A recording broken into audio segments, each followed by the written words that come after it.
Hi, and welcome to the Red Tunic Podcast, a podcast where I look to rediscover what makes gaming fun and enjoyable by having positive conversations with those related to the industry. My name is Link, and today I'm joined by Rubeki, developer of upcoming Lorn's Lure, and previously games such as Kill The K.O.T.H, Do, Patch, and as well as Hollowhead. Hi, Rubeki, how are you doing today? Hi, I'm great. How are you?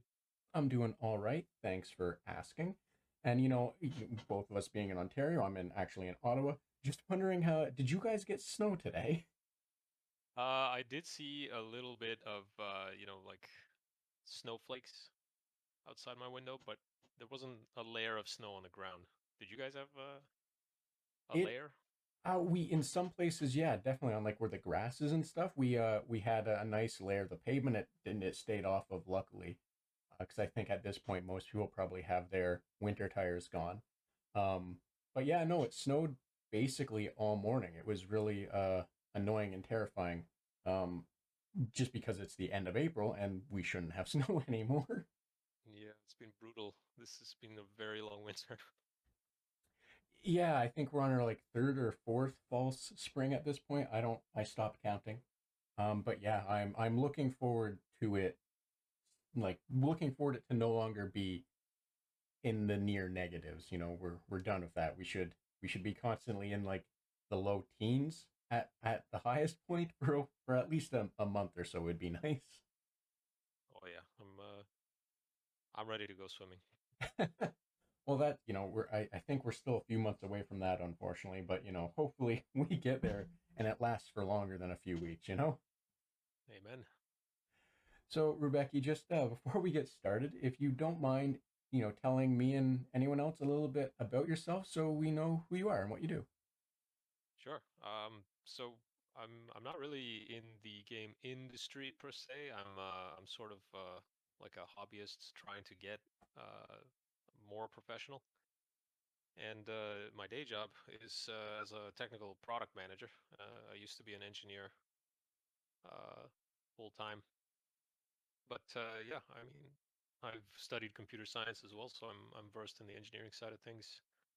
But I've been like a hobby artist for my whole life, and I sort of just put those two together to start making video games. I guess that's me in a nutshell. Well, that's great here. And you mentioned before we start talking that you have one commercial game and you have, a handful of other ones that are up on itch.io and Lawrence Lure coming out. I I don't I understand if you want to call yourself a hobbyist, but I think at the same time, you're in the industry and you should be able to say that without worry or concern. That's my opinion at least. That's true. Maybe it's a bit of imposter syndrome, spilling through, but I do have commercial games out, yeah, and they are on Steam and you can buy them. So fair enough. I guess I can say I'm in the industry. And like I can definitely understand imposter syndrome, and I'm not inferring that's what it is or where you stand and why you said that. It's just I think you deserve to be able to have people acknowledge that you are in the industry at this point. You're releasing a game and all that. I think you deserve that kind of acknowledgement. Well, thank you. Now, Rebecca, I sorry, I just blanked out there for a minute. Now, Rebecca, you mentioned that you worked as an engineering or in engineering, and now it's I forget the exact technical advisor, was it? No, Uh, now it's a technical product manager. Thank you. Sorry about that. Technical product manager. And those things aren't typically related to the industry. However, you said that you've been like you've been working on art and everything on your own for a while now. Uh and I imagine the same for games. So how did you get into developing and making games then? Well, it's actually a very long story. So I did start playing games at a very early age. I had an NES, an SNES, that age. And I never really thought about making games until I saw this one documentary on the Discovery Channel. I think it was about Turok Oblivion. I don't know if you remember that game. It was like an N64 game. It was the third Turok game in the franchise. Yeah, it was about that. It was about the development of that on the Discovery Channel, and after I saw that, I saw a bit of the process of how they make it. I saw them do like some coding, some 3D art, concept art, and I thought that was really cool. Because before that, I've been drawing since I was like 3, and then the concept art really impressed me. I had never seen something like that before. I've only seen like classic paintings, the kind in museums before that. I thought it was really cool, like drawings of monsters and machines and guns and stuff. And I don't know, that struck a chord with me. And then at the same time, my dad was a mechanical engineer, and he would bring home, not afraid to say this, but pirated 3D software, like 3D Studio Max and Maya. And I knew they used those to make the games because I saw it in that documentary, and I kept like fiddling around with those. And I eventually learned how to do 3D modeling, but I could never figure out how to do the programming. I was like in middle school at the time, and I remember this one time where I was playing with 3D Studio Max, and it has its own scripting language in it, and the language is just to I guess programmatically generate objects and place them, I guess, on in bulk or something like that in the software. It's not for games, but I I kept trying to actually program 3D Studio Max to make games, and I was very naive at the time. I was like, move left arm forward or something like that, which obviously wouldn't work. Uh, So that was, I guess, where the curiosity started. It was all from that documentary. And then later in maybe early high school, I found out about Blender. I don't know if you're familiar with that. It's another 3D software which is open source and free. You can download it even today. But back then, it had a game engine, and it was a game engine uniquely that did not require programming to work. It used some visual scripting where you just uh, you registered events, and then you performed actions. So it's a very simple interface, and you can make some fairly complex games with it. But you couldn't really, compile them or sell them in any way because it was a pretty bare bones, I suppose, engine. But I was still able to, 3D model and visually code a game in Blender for quite a while. Like I was doing these small little demos or snippets of demos, nothing ever complete. But I was sort of just learning how to do gameplay and how to model in 3D and rig characters and stuff like that. So I was doing that for a very long time, and this was even before Unity was out. So then fast forward to after I got my comp sci degree, and I was uh, I was in my day job, and then on my day in my day job, I learned how to do basically how to finish projects and how to do project planning much more effectively. And then I don't know, I just had that spark again, that creative spark, and then I just decided to try and make video games full time again because I saw a lot of uh, projects that were successful on YouTube, or I saw that indie game documentary, for example, and it looked like it was possible to do, and I just wanted to try using these newfound skills in my day job uh, to create something more ambitious. So I did that. And I kept trying. I learned Unity, and uh, over time just made more of these little demos. And then I found itch.io, and there was game jams there, and I started to contribute to a few of those, namely the Haunted PS1 jam. And that one sort of connected me to the Haunted PS1 community, and I made a small little network there of like some very talented developers, and I just kept going from there. And this community actually convinced me to pursue this sort of ambitious climbing game, Lorn's Lord, instead of a more safe like horror game, which I was considering as well at the time. And that's I don't know, that's just sort of where I am. I just sort of gradually over time accumulated a bunch of these technical skills and artistic skills, and then also the project management skills, and then just decided to put all those together uh, after I was inspired by some of these these games coming out by very small teams or individuals, and I just wanted to follow suit. And thank you for sharing that, and that's great to hear because it's always interesting to hear, how people get started, like where their inspiration comes from, and yours being from a Turok documentary and showing like all of the concept art and stuff. I think that's really neat, just uh because like I imagine a lot of people get into or are inspired in the same way. You just don't hear about it as often. I just think that's really cool. So thank you for sharing that.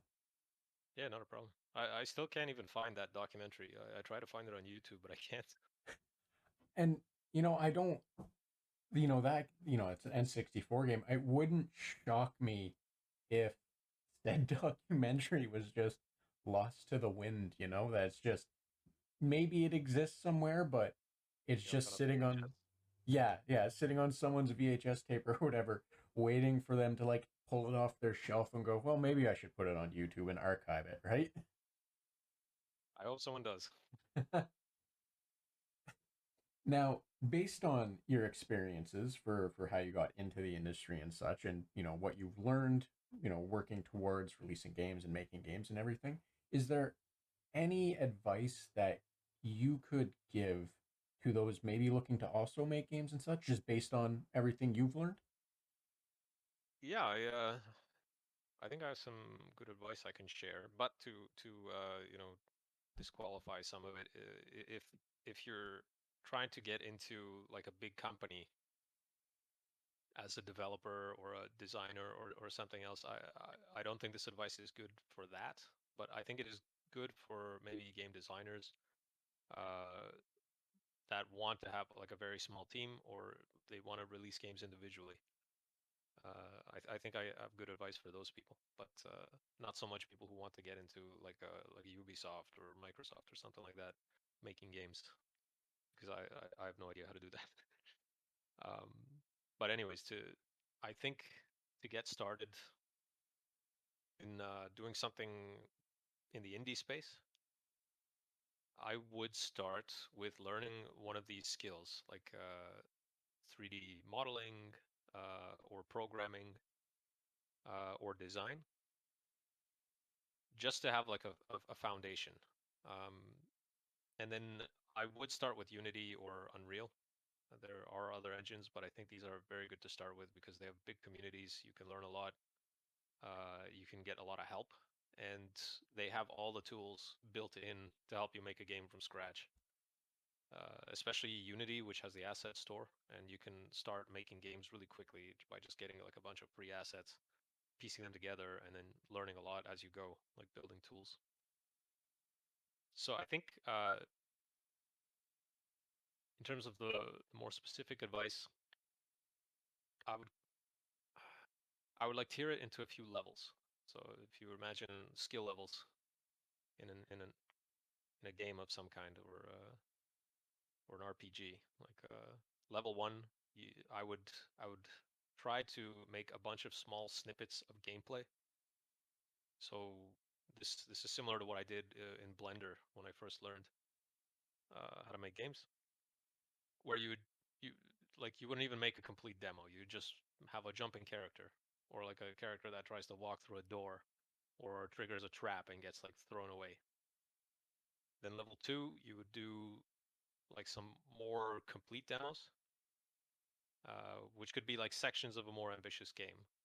Uh, Maybe like one level in a shooter where you kill like three enemies, find a key, and then exit through the door. Or maybe a racetrack. You get to start from the start to the finish, and then you get like a time or something like that. And then level three, I would say maybe join a game jam. Take some of the tools that you developed in like these first two levels and apply them to like a theme in a small scope, but within a time limit. And that's the benefit of these game jams. At the same time, you can network here. You can find some, uh, like let's say you're a programmer, you can find some artists or vice versa. And you can you can get more exposure for your projects and for your profile as well. So this is something I did with my brand. Like I had a small viral game called Hollowhead that was developed as a game jam game. So you can get uh, more followers this way, and it's a good way to start building a profile on top of just practicing making the game. And then beyond this, if you have like a few jams under your belt, a bunch of these demos, you'll have like a nice tool set that is readily available for you anytime you want to start a project. So then what you can do in the next level, level 4, you can try to release an actual game. Like try to make a fairly short game, like let's say one that's 10 minutes, one that can be completed, from start to finish, has a menu, uh, maybe like collectibles, more complex gameplay, but something that is done. And then you could even put this on itch.io, like try to actually sell it. And then level 5 is, I would say, the final one. Just keep increasing the scope of your projects. So you just keep releasing ones that are slightly larger or more ambitious than the next. And then beyond that, I guess marketing is pretty important. So maybe during, I don't know, level 4, where you're starting to make these small games, you can start building a Twitter profile, a Discord, and a YouTube. I would say those are the minimum. And then anytime you finish like a one gameplay component or maybe a level, you have to make a habit of posting right after you're done to show it to people, to get feedback and just attract more people to your profiles, because those people are like your core audience, and this is how you very slowly keep accumulating people to your brand and project, and it gives more chance of success to your next ones. Uh, yeah, that's I think that's a good way to get started, I would say. Awesome. Well, thank you for that. I really liked the approach for thinking about it in terms of like leveling up because, um, you know, it's outlining like your approach to it, and well, while it may seem very similar to everyone else's, which I'm not saying in that in a negative way, it's fantastic that a lot of people have a similar kind of approach. Hearing the way that you break it down or what have you is just really interesting, just because it kind of gamifies making a game, and I just think that's neat. So thank you for putting it all that way. And I think the game jam approach is really fantastic because I've spoken to a few people that have started with game jams, and they didn't have anything bad to say about them, which typically is the case because game jams are fantastic ways for you to uh have like a spec given to you and then work within the spec, so that way you know you're not exactly trying to think of everything you need to do. You're just trying to think of how to do what you're told to do. And I mean that in like a good way, because if you're told that your goal is to make a vehicle driving game, that might take the pressure off of you for trying to figure out, that what kind of game to make. Or if the spec is, where we're gonna do like PlayStation 1 style graphics or horror game or what have you. It just I imagine that just makes it much easier and less daunting if you are, kind of new to the scene and just trying to figure out what you want to do or how to approach it. I don't Yeah, know if that's the case for you though. no, it was. I mean, it takes a lot of the decisioning out of it, and it helps you limit scope creep because, okay, you only have 3 days to make a game. So then I can't add, multiplayer. I can only have like one mechanic. I can shoot and open doors, or like you said, the PS1 graphics. So I know exactly, the type of assets I need to find on like opengameart.org. It limits the scope for you, because one thing I've read a lot about, and I was subject to this as well, is when I was designing my own games. Uh, it's very easy to, uh, I guess, fall prey to scope creep, right? Like you keep thinking of great ideas during the process of making it, and you just want to redo everything. So the game jams help you control that and build a habit of controlling that. On top of other things, there's so many benefits for doing a game jam. Yeah, and I'm not too on the up and up with game jams. I follow them kind of every now and then. I know they exist. So I'm not really too aware of the other benefits, but like you said, I don't doubt that there are a lot of them. I imagine the community itself would be fantastic because, like you said as well, you get a chance to meet other people and network. And, if you find that you're really good at doing X and someone else is really good at doing Y, you can meet up and work on something together. So like I imagine that as well is invaluable for trying to figure out what you want to do or what you're capable of or what direction or what have you, right? Yeah, definitely. Even on top of just finding people to complement your skill set, one of the biggest benefits is that you're in a community of people who like to do the same thing, and then you keep encouraging each other, right? You keep playing each other's games, like offering feedback, even technical support in some cases. And I don't know, I found that invaluable. It's a great experience.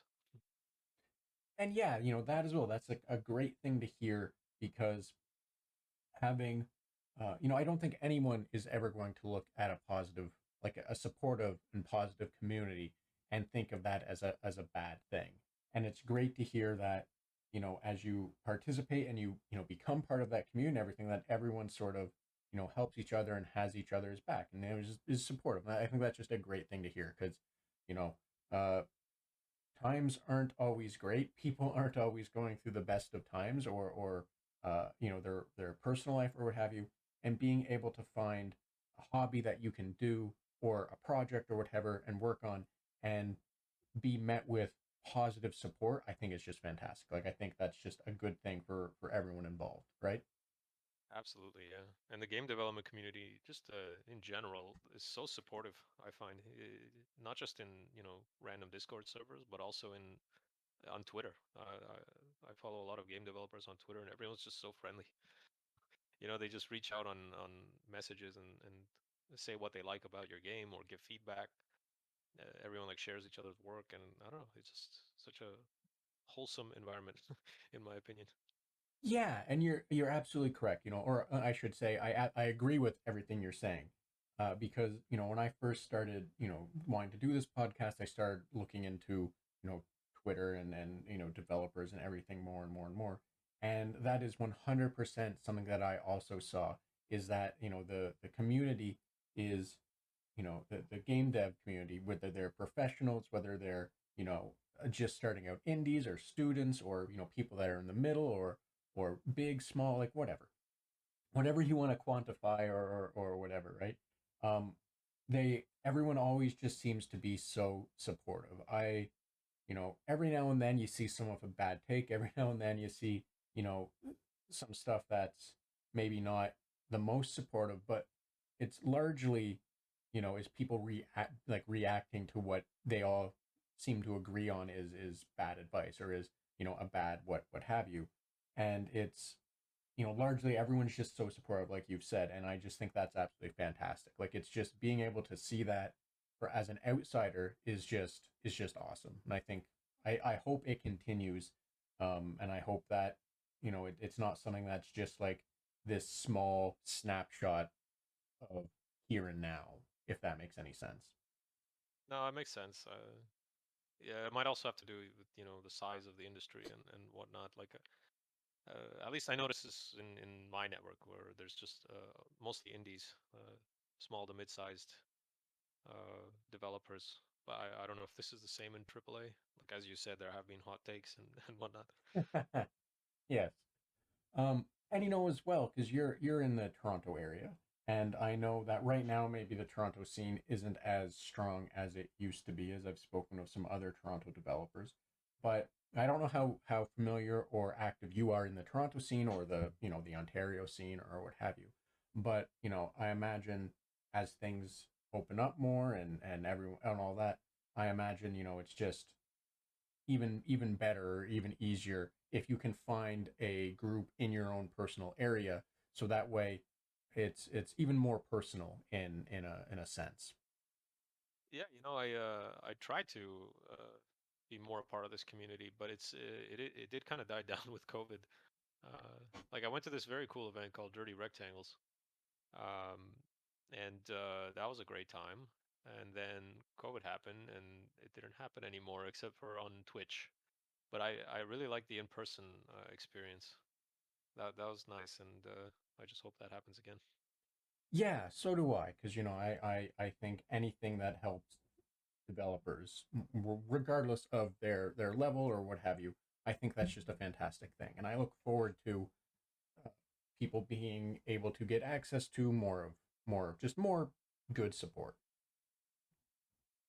Yeah, I agree. Now, Rebecca, I do kind of want to change it up a little. I want to talk a little bit about your past maybe, and what was like more so what was your favorite game or games as a child, and what about those, like what about that game or games or what have you was like what made it your favorite or made them your favorite? Uh, I think the one that stands out the most is Legend of Zelda: Ocarina of Time. Uh, I think even when I first saw the commercial, it just like on TV, it just struck a chord with me. It just seemed so epic, and it was in 3D, and like I don't know, it has the knights and the swords and like the fire-breathing monsters and everything. That just struck a chord with me. But when I actually played it, it has such a unique feeling. Uh, it's I don't know, the gameplay's simple. It's atmospheric. The music is so memorable. The characters I remember are memorable and just very simple. They just I don't know, say a few lines, but the I don't know, the style and precisely what they say is almost like poetic in some cases. That it I don't know, it just really stuck with me. It just felt like an epic journey. But I think yeah, just maybe the fact that I played it at a young age at the right time, it just really stuck with me a lot. But Zelda Ocarina of Time is definitely my favorite game. And like I'm not gonna say anything against Ocarina of Time. It would be almost sacrilege, I think, given my namesake, for me to speak out against such a fantastic game or try to play devil's advocate or anything. I don't mean just with you, I mean in general. And I agree completely. I the first time I remember seeing the commercials for Ocarina of Time as well, it was like I don't remember like the exact layout and all of that stuff, but I remember like the snippets of it, and the feeling it gave, and like the excitement it created. And the first time I actually played it, it was in a Toys R Us at like the demo booth kind of thing, and it it absolutely left me floored just because this was the early days of 3D, and anything in 3D at that point you were going to be amazed by. But just the look of it, and as you said, like kind of the atmosphere, and the because it was a demo and I was just playing whatever, like the intrigue of it, it had me hooked. And I'm just saying this, so I understand completely, and I I think anyone who tries to speak otherwise of it, I think is kind of silly. um and if you haven't played it recently, it relatively does hold up.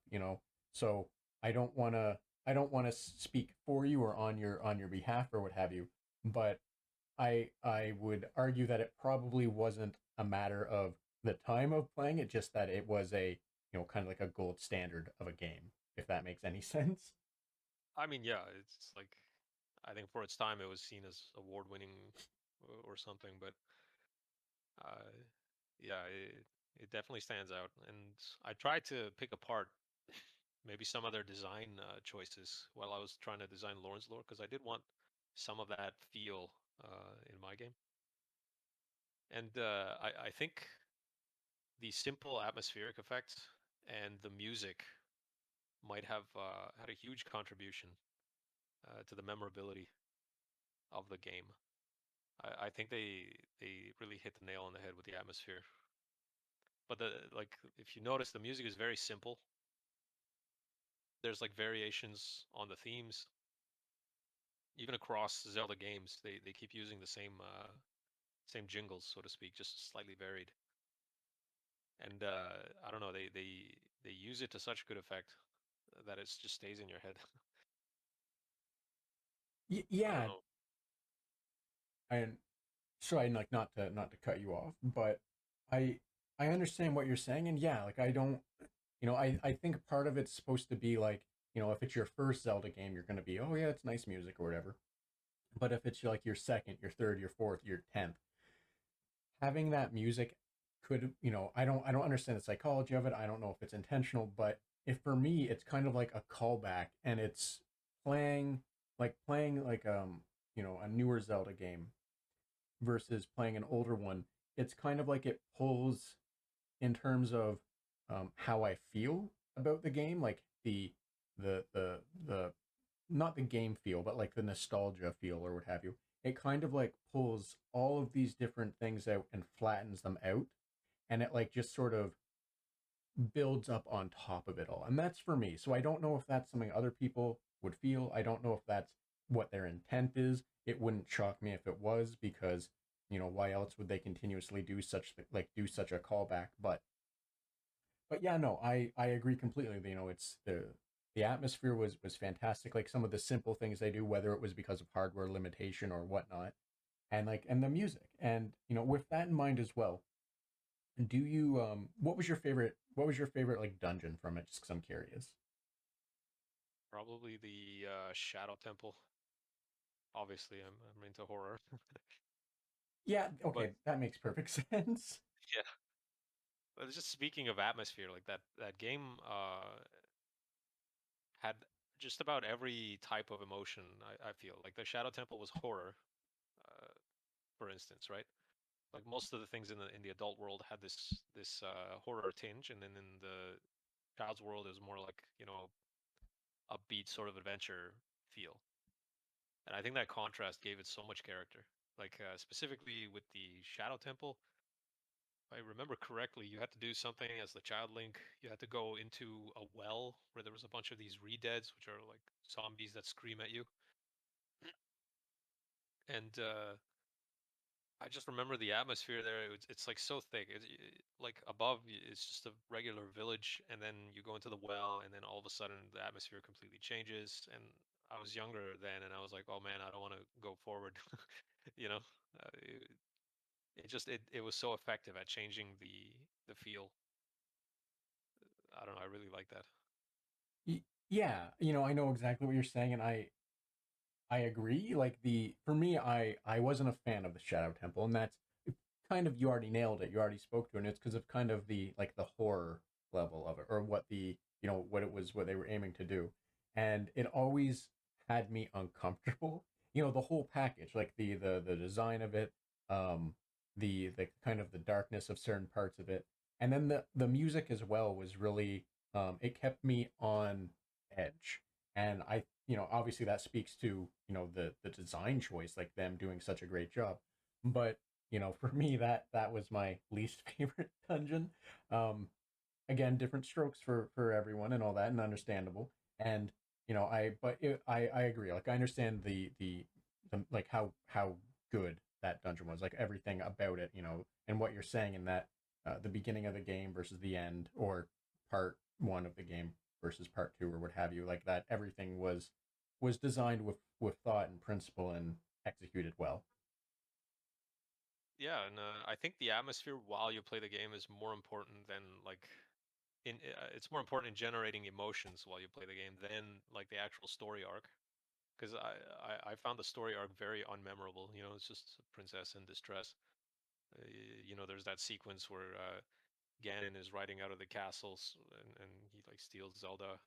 I felt like nothing during that. But while you actually play the game, there's all this variable emotions, and that's actually what stays with you. Like the arc was terrible in that game. It's very simple. Bad guy steals princess. It's like Mario. It's almost exactly the same. It, yeah, I'm not going to argue that the stories for Zelda have ever been the high point. Obviously they've gotten better over the years, and obviously some of them are a little better thought out in terms of how they're presented, or what have you. But yeah, no, I agree completely that it's always was more about the journey and like what you're going to experience and how it's going to make you feel. I think in my mind, Majora's Mask really nailed that home in terms of um, how how there were so many different characters and it was based on trying to make you feel different things and all of that. Where they kind of just ramped up Ocarina of Time by a whole bunch. Yeah, that one had a distinct feel on its own. I feel like that was, I don't know if I were to put it towards maybe a little more, not psychedelic, but darker, uh, effed up than Ocarina of Time. So that was pretty expertly done as well. Like the whole mood of it was shifted, even though they used the exact same assets. I think a lot of the same music too, um, and very like exactly the same graphical style. I think even this exact same NPCs, like the characters, uh, a lot of them were the same, but they just using the same assets did such a they got such a different vibe. Yeah, definitely. It was a very unique and very different direction. And yeah, I think, I'm not an expert on this, but I think something probably like at least like 80% of the NPCs or whatnot are probably, or assets, sorry, are probably lifted straight from Ocarina of Time, which is also why they were able to flip it out the door you know, in what I think a year and plus or minus or something like that.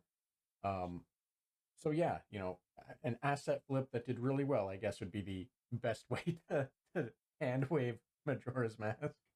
Yeah. So Uh, Rebecca, sorry. well, just to answer the rest of your question, I guess you said maybe other games as well. Yeah, That were definitely. definitely Mario 64, Resident Evil 2, Jet Force Gemini. Um, Trying to think of more unique ones, but I can't right now. But yeah, those ones definitely were, I think, some of my favorites. Seeing Resident or hearing Resident Evil 2, that doesn't really surprise me. If you're a fan of horror, Resident Evil 2, right? Resident Evil, I think anyone that likes horror and video games has likely, or should at least at this point, um, enjoy Resident Evil in some way, shape, or form. Absolutely. Back before it was, like a more of an action movie type of thing. Yeah, but to play devil's advocate about, I think it was Resident Evil 5, you know, you get chased by a zombie T-Rex apparently. Like I didn't play that story path unfortunately, but as much action story as it can be or whatever, a zombie T-Rex is pretty wild and pretty awesome, I think. All for the schlock, but I mean, it's yeah, I just prefer the horror version of it. Oh I yeah, love the movies. I love the schlock, but it's I feel like they're two completely different things. yeah, I can understand that, and I don't disagree with it. And it's nice to see that with what they're doing now, the kind of like returning home with it being uh with it being like a horror game again. And I haven't played the newer ones, but them being really horror games. Mm. Yeah, likewise. I haven't played the new ones, but they do look interesting. So Rebecca, I agree. Like all those games were fantastic. I remember playing some of them when I was younger. I didn't spend a lot of time on Resident Evil, just because I had a 64, and I remember the 64 version was kind of um not full to the extent, or it's amazing that they were able to get it on there, but I never actually picked it up or played it.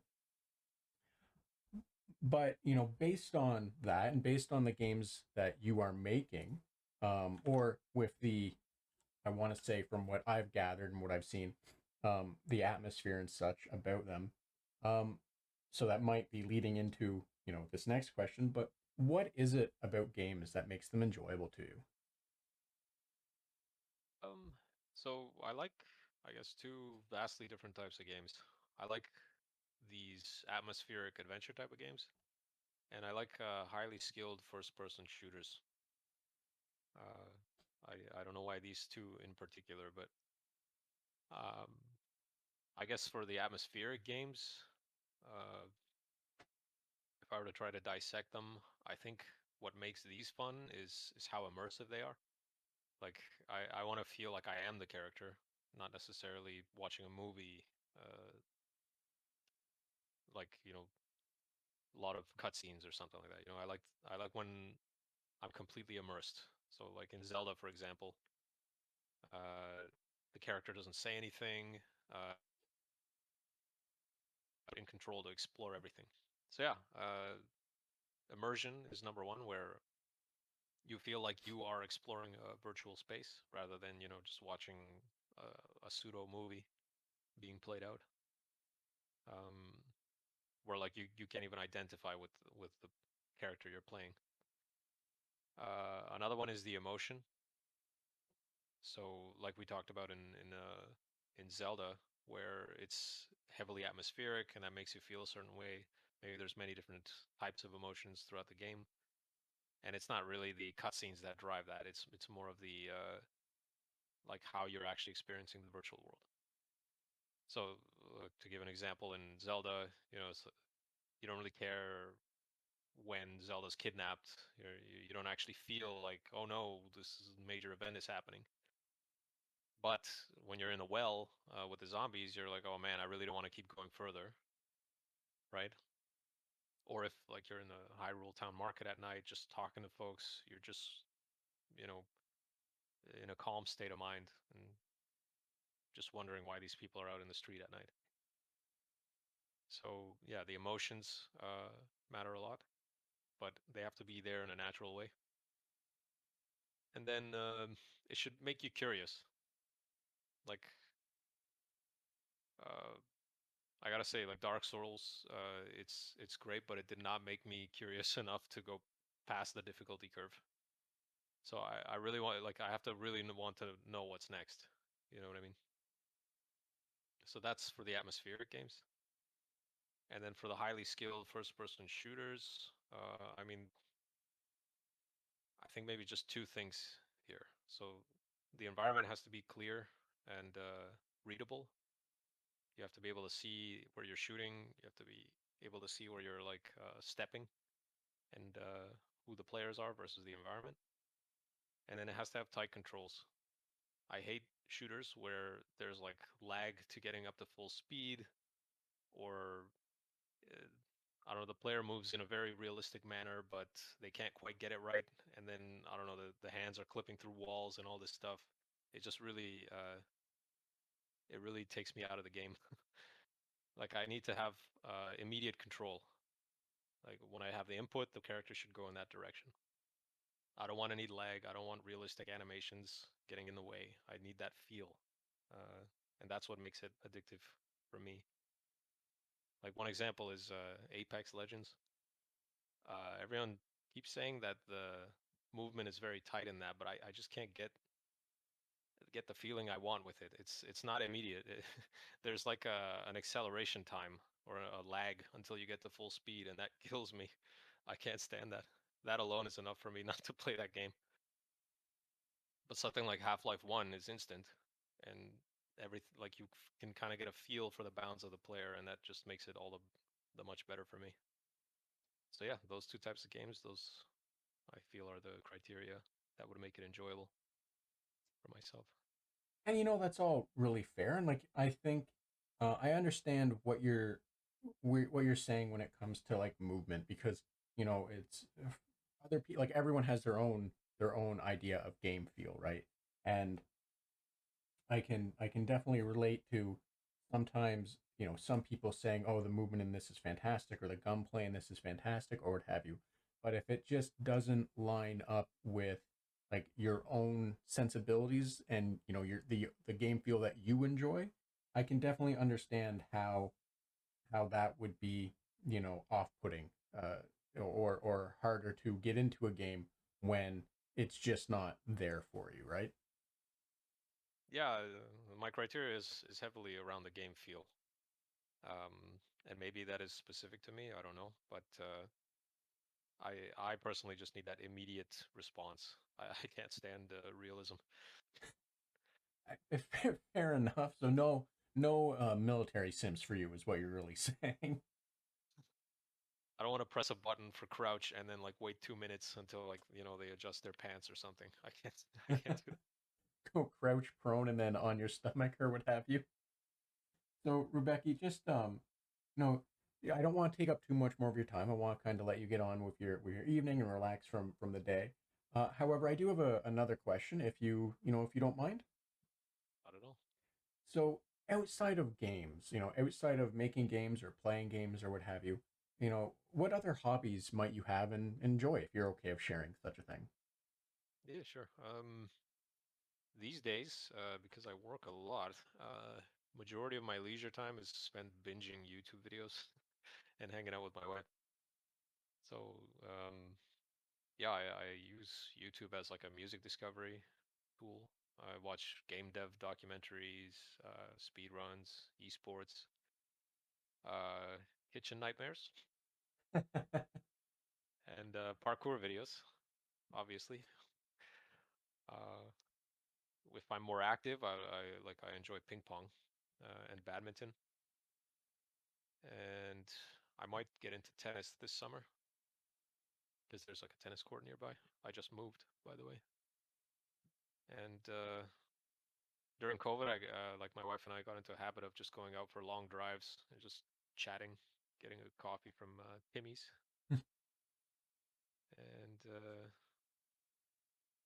yeah, I used to do a lot more like artsy things. Like I used to play guitar a lot more. I used to do painting, drawing, digital painting, and I used to watch a lot of films. But I don't really do this stuff anymore because the game development is sort of taking up most of my time, which I don't mind. I mean, I have to triage. And I don't do this anymore, but I used to actually do parkour back in university. I might want to get back into that though, because I need to get into shape. Well, and on the topic of parkour, I don't I don't know about the Toronto area. I suspect there should be at some point, because the town I used to live in, there was a club that did it. So I imagine there could be or should be one in Toronto. I The one that that existed near me. They actually used to go to a like a I'm just gonna call it like a gym, but it wasn't like a workout gym. It was like a trampoline or a like a gymnastics kind of gym, and Right. they would do everything there and set up little courses on out of like the foam stuff and everything. So you know, hopefully there's something like that. Just because, based on what you've said, I'm presuming you're around my age, and I personally would be very scared of taking a half wall to the knee or what have you at my age. I'd be much more comfortable taking a half foam padded wall to the knee and being able to roll off of that instead of go to the hospital. That's one of the reasons I stopped actually, because I was like, my future is at a desk. Why am I doing this? But there are a lot of lower risk things you can do that aren't, you know, are still really good exercise, and you won't end up going to the hospital. Um, but that being said, I am aware of a gym. It's called the Monkey Vault. I think it's still around. But yeah, when I learned on the streets, so I'm okay taking a bit of risk. Well, hopefully once the weather warms up, you and your wife can get into trying out that tennis court. If you like ping pong and badminton, I imagine you'll also enjoy tennis. And I played a little bit of tennis. It's always fun just to try and smack the hell out of a ball and see what happens. So hopefully it's something you guys can get into and enjoy. Yeah, a bit more age appropriate too. A little, I think that's what people expect as you get older, right? To take up hobbies that they would have taken up when they were that age. But you don't always have to feel that kind of pressure. You can do whatever you want. Exactly. Now, Rebecca, I would be remiss if I didn't talk a little bit about your game. Because you've touched on it and you've kind of danced around it with the parkour comment, which makes perfect sense for your for Lorn's Lure and your other games. From what I've when I was looking into them, there seems to be a climbing element persistent or present in a few, at the very least. Where is it? Outside of whatever would have came from being inspired by parkour, but what was it that made you want to make climbing games? Well, so while I was learning Unity, while I was learning to develop games, I just thought of like I kept trying to reduce the scope of my project, so I just thought of the simplest game I could possibly make, and that ended up being Hatch, which is a game that just uses the standard Unity first-person character controller. Although I did have to slightly modify it so that you can climb large angles. But I just thought of the simplest possible gameplay that still feels good and is fun to play. And I was partly inspired by Getting Over It, and I just thought of what's even simpler than that, and it's just a first-person jump map effectively. Um, but the climbing picks, that's that was a little more deliberately thought out. I wanted to make like a game where like I'm exploring a big infinite mega structure, and I couldn't think of ways to actually traverse it without like putting stairs everywhere. Um, so I just kept iterating and thinking about ways that you could go vertically and still be fun. And the climbing picks, I don't know what sparked that idea, frankly, but it just came to mind at some point. And I made a game called Do for a game jam, and then people liked it, and I wanted to iterate on it. Then I made Kill the Koth, which is like a better version of that mechanic, and then people liked that too. And I was like, maybe I'm onto something here. And then I went back to an old idea that I had, and I just added this mechanic to it because it fit really well with the theme and uh, the concept. And then the rest is Lawrence lore.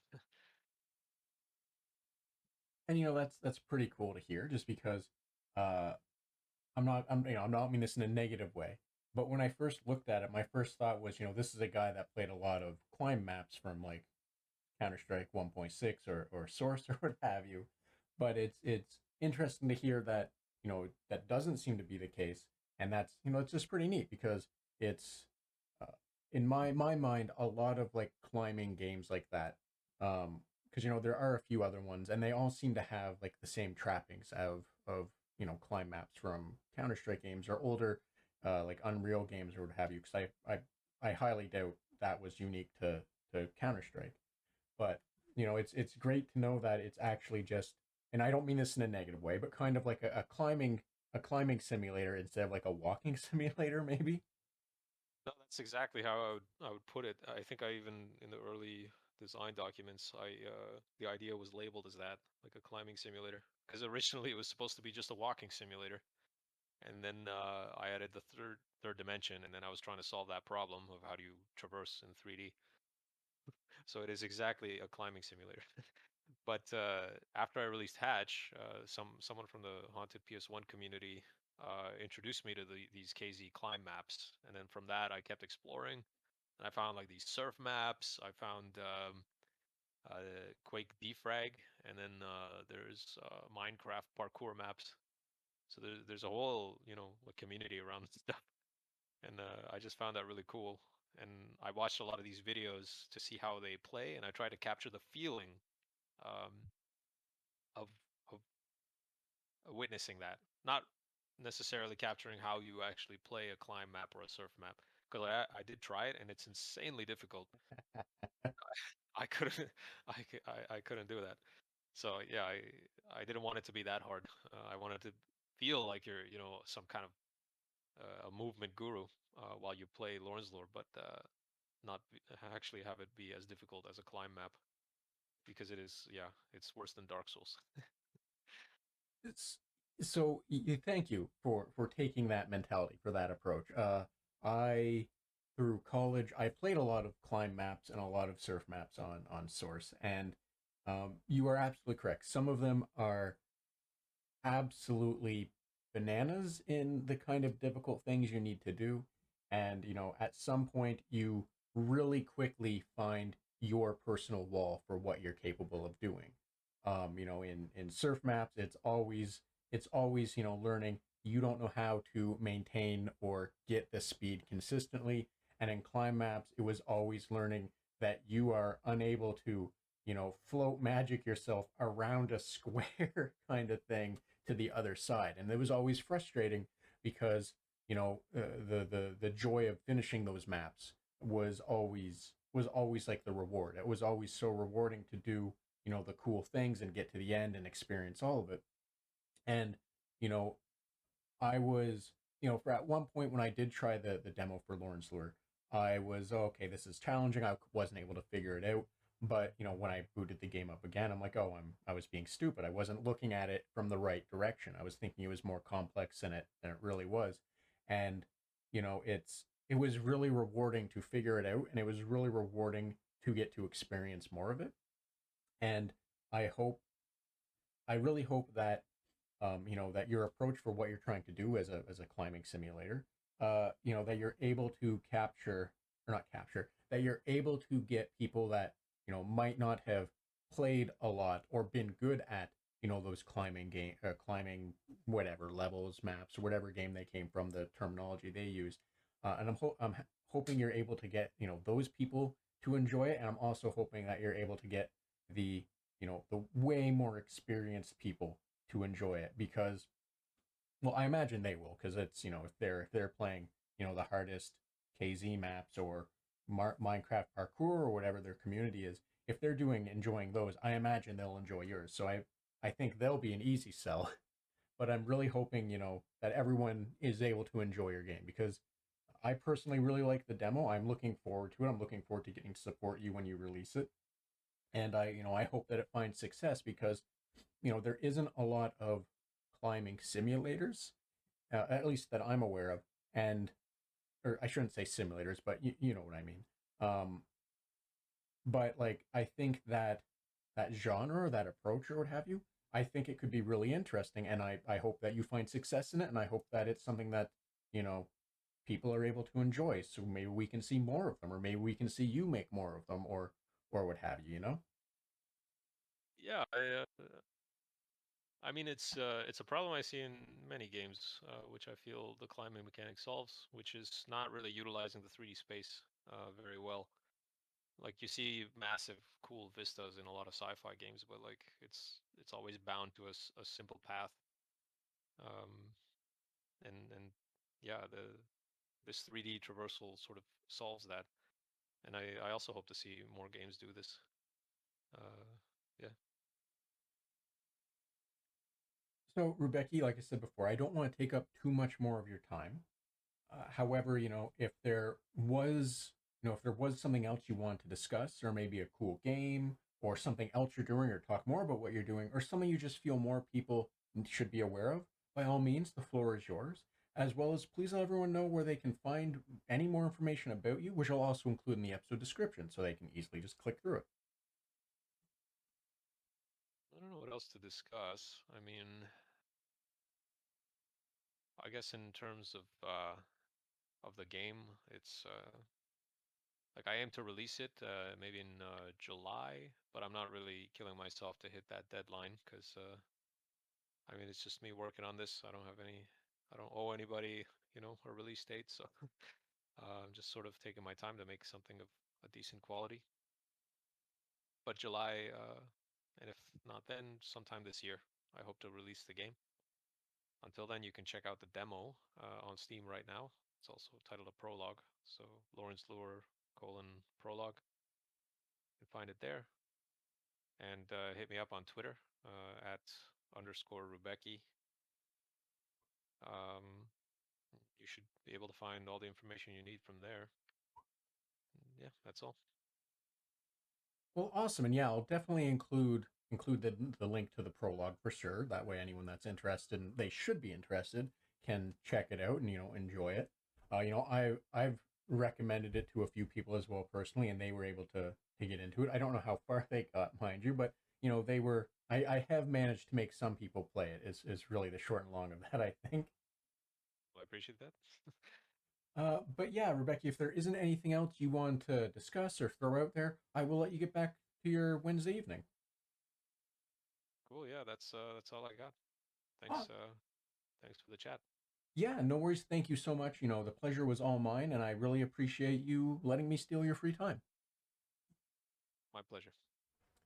So thanks again, Rebecca, for making the time to have this conversation with me, and thank you for joining us on the Red Tunic podcast, as well as a special thanks to Ron Jenkins for the use of music from the title track from Road Steve.